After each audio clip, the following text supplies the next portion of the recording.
Day 3 of telling my story until I can afford to leave Texas.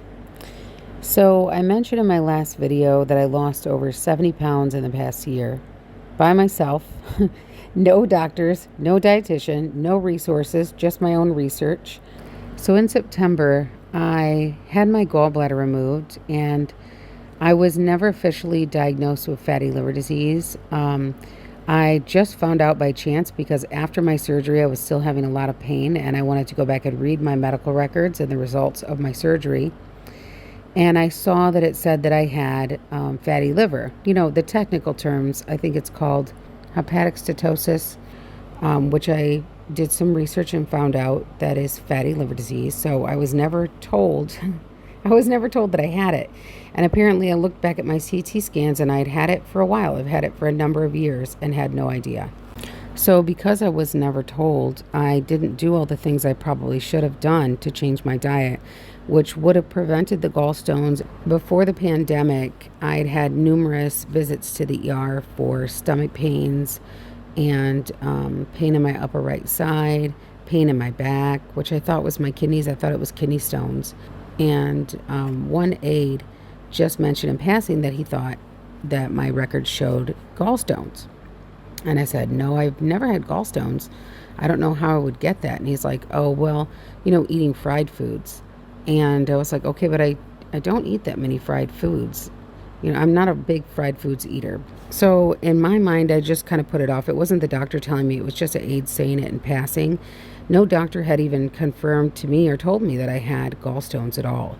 So in my mind, I thought it was kidney stones and that guy didn't know what he was talking about. But then flash forward to this year, years later, and, I ended up in the hospital. They said I had gallstones. They ended up removing my gallbladder. Again, I was not told that I had fatty liver disease, which, if y'all don't know, your gallbladder and your liver are connected and they work together to supply bile to help you digest your food. When your gallbladder gets backed up, it gets inflamed and it causes inflammation of the liver, which inflammation of the liver can cause scarring on your liver. It can cause fibrosis. So having gallbladder issues or gallstones, oftentimes the doctors act like it's not a big deal at all. The aide who was telling me about gallstones in the hospital, I asked him about it and I said, okay, well, what do I do about it? And he said, oh, it's not a big deal. Don't worry about it. We just take your gallbladder. You don't even need it. And that's what I was told. So again, I didn't research or look into it because I thought it's not a big deal. I had no idea that my gallbladder is connected to my liver and works together with my liver, and that if my gallbladder has problems, it can actually damage my liver. I didn't know that. So anyway, once I was out of the hospital and I was recovering, I basically was just sitting all day. I couldn't do much of anything. I could barely walk because of the hernia. So I was just on my phone and just researching and trying to figure out what is hepatic steatosis, fatty liver disease. What does that mean? What are you supposed to eat and not eat? And turns out it's about a lot more than just fried fatty foods that damage your liver. In fact, one of the biggest things that damages your liver is processed sugars and processed carbohydrates. So mostly like high fructose corn syrup, sodas can damage your gallbladder and your liver. And also ultra processed foods like refined carbohydrates, especially things like bread or things that are very highly processed. They are low on nutrient value and very high in like sugar, very high in carbohydrates, very high in fats, and very low on fiber. And those types of foods your body does not digest very well. In fact, they cause blood sugar spikes, they cause diabetes, they can cause damage to your gut health. So once I started learning about gut health, that's when really everything made sense to me, because once I started focusing on my gut health, my inflammation levels throughout my body lowered dramatically. I was able to lower my blood sugar levels because I was no longer eating the things that were spiking my blood sugar levels. And over time, throughout the past year, I've been reversing both my diabetes and my fatty liver disease. I went from being over a 9 A1C to now being a 6.1 A1C. And that was months ago. So I might be lower than that now. But I'm now considered pre-diabetic, which is great. And this is after me having diabetes and not being able to lose weight for almost 2 full decades, almost 20 years, because I was diagnosed with Hashimoto's at 25, and I'd actually had it for 3 years undiagnosed, and it wreaked havoc on my body. Gave me diabetes, made me gain a ton of weight. My metabolism was super slowed.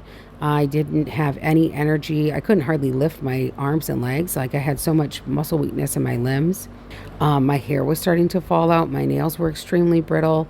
My teeth were getting damaged, and no doctor could figure out what was wrong with me. So even after 20 years of not being able to lose weight and 20 years of having diabetes, I finally figured out what worked for me. And what that was a whole foods diet. Basically meaning I don't eat ultra processed foods anymore, and I only eat occasionally minimally processed foods. I try to eat much higher fiber for, again, repairing my gut health. So one of the biggest things I've learned is to eat as many anti-inflammatory and antioxidant foods as possible. I usually have matcha tea every day. I have blueberries every day. I try to have turmeric and black pepper in at least one meal a day. I eat wild-caught Alaskan salmon. You're supposed to have 2 4-ounce portions a week, so you just need 8 ounces a week. I eat lots of beans, pumpkin seeds, nuts like pecans and walnuts, dark chocolate or cacao. I started waking up every day and having a high-protein breakfast, things that don't have sugar added. I eat a lot more vegetables than I was eating before, and I always try to add something with soluble fiber to every meal or every snack, even if it's just throwing some nuts, in like a bowl of yogurt, or, some nuts and some berries, things like that, to add fiber to every meal or every snack. Fiber is really great because it helps to prevent blood sugar spikes by slowing down digestion, and that can actually reverse your diabetes. Exercise is great too, and I did have a diabetic nutritionist who told me to exercise after eating.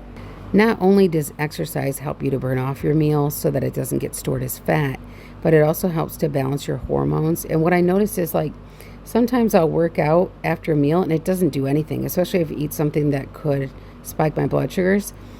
But if I'm working out every day consistently, it brings my blood sugar levels down over the course of the week.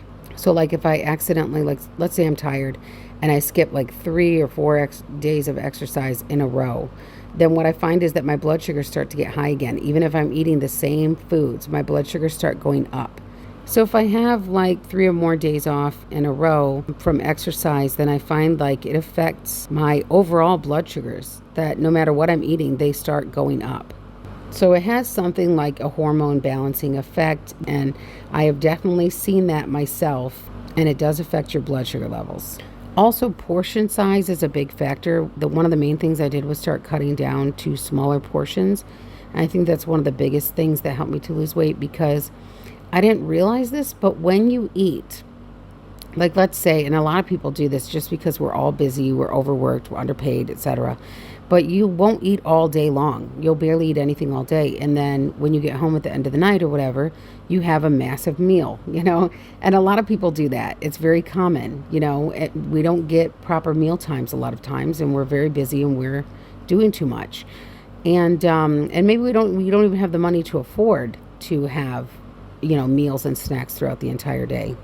So I noticed that I was doing that I was just not eating enough in general, and then eating, just a large meal all at once. And the bad thing is that I realized through research, whatever you eat in that moment is going to be either burned or stored, period. So that's why exercising right after you eat is so important, especially if you ate a little bit more calories than you had planned. You can exercise right after you eat and burn off some of that energy so that it doesn't get stored.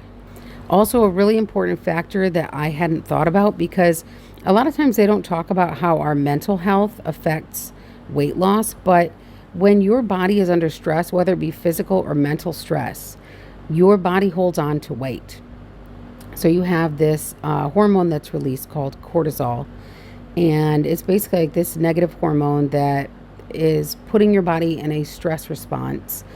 So if you're not sleeping enough, if you're under a lot of stress, if you're physically exerting yourself too much, any of these things can increase cortisol. If you've worn one of those continuous glucose monitors, then you've probably seen how when you don't have a good night's sleep, that your blood sugar levels go up. If you're out in the heat and you get dehydrated, your blood sugar levels can go up. If you are under a lot of stress, your blood sugar levels can go up. So all of these things and hormones like cortisol can increase your blood sugar levels. So if you want to prevent blood sugar spikes and elevated blood sugar levels, the best thing you can do is eat very, very well, high quality foods, exercising, and eliminate as much stress from your life as possible. Anyway, I hope I didn't make this too long, but leave some comments down below and let me know what y'all want to hear from me on this topic, because I would love to talk about it more. Also, I made another post today on my profile basically asking for financial support. If you are able to give, I have not only my Cash App, PayPal, Venmo links available for immediate needs, but I also have a fundraiser which I'm trying to raise money on GoFundMe to get out of Texas so I can get proper medical care. I will link to all of these in either this post or you'll find it in my bio. All right, so if you guys have any questions, leave them for me in the comments. I would love to answer your questions in the next one and provide more details, because I know this is probably only touching the surface. All right, thanks for listening, y'all. I'll talk to you on the next one.